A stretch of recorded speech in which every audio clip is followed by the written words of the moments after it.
Ladies and gentlemen, I've never thought that in my lifetime we'll see these images on US soil. This is one of the craziest things I've ever seen in my life, and I can only call it embarrassing. That is one of the most embarrassing things I've ever seen in my life. We're kind of used to seeing these videos from all sorts of countries around the world where they don't have democracy, they don't have freedoms, they don't have human rights. Armed protesters storming the parliament. That is not an event I expected to see in my lifetime on US soil. This is not happening. 2020 just went out the window. This is 2021, and this is one hell of a start. My thoughts on this, and this is completely apolitical. So as far as the stock market, I don't think it's going to have a long-term effect on the stock market because we have seen proof that the US stock market is completely detached from any economic, political reality. So I'm sure that it's going to be a bump in the stocks. There's going to be a dip. But I give it a day. Everything's going to fly back up. So I wouldn't sell my portfolio. But this isn't that kind of a video. I really want to ask you a question here. No matter on which side you are in this debate, and I think both sides deserve to speak their minds. This isn't normal. This isn't democracy.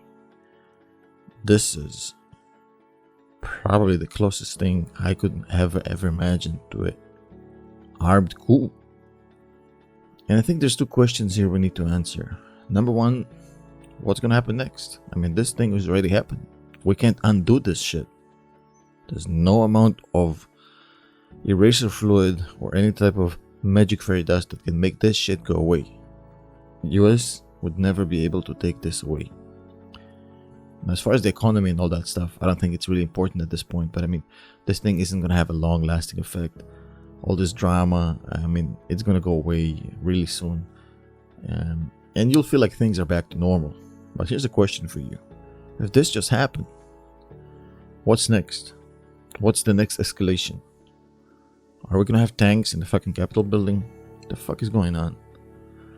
I think everybody here needs to take a hard look at themselves and basically ask themselves one question. How have we contributed to this bullshit event? Either by pumping our opinions on social media, ignoring the other side, bashing the other side. How this big media corporations basically created these echo chamber boys that only can listen to their opinions from both sides. And who's to blame for the death of the American political debate culture? Because unfortunately, ladies and gentlemen, it's dead. You have no option to have a political dialogue or debate in the US anymore. If you try to, you get into a screaming match or worse. Let me ask you one thing. If you've seen this and you've seen these pictures and you've seen this event and you feel like you're horrified and you feel like they crossed the line that shouldn't have been crossed, and you want this thing to go back to normal, whatever the fuck normal is, you need to do one thing. There's one solution to this problem. One. It's not police. It's not by bringing tanks to the Capitol building. It's not by bringing soldiers or machine guns. It's not about tactical security and strategy, how to secure the building better. None of that shit. There's only one solution to this problem. One solution. We must reclaim our ability to have a political dialogue, a political debate, a cultural, respectful political debate, even if we disagree with the other side. We have been reduced by social media and by mainstream media to monkeys who basically scream at each other, throw feces at each other, and have lost the ability to run an intellectual debate about issues. This has gone. You can blame the candidates, but the candidates are the face of the nation. So whatever candidates you have, you put them there. So it's our fault. Can't blame the candidate. Blame the people who put them there. That's us.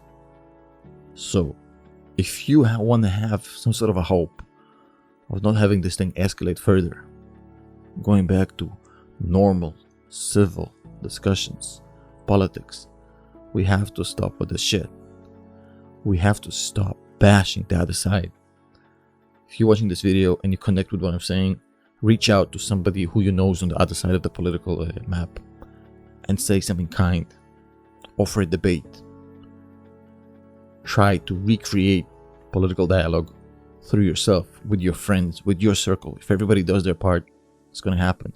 Now, I don't intend to preach, and I'm definitely not the prophet. I'm not on my high ground, but I'm telling you, somebody who's lived through communism, through freedom of speech oppression, through lack of basic human freedoms, and have enjoyed them in the United States. You guys have to reclaim your ability to have a political dialogue without throwing feces at each other and punching each other in the nuts. That's all I have for you, ladies and gentlemen. No jokes today. See you in the next video.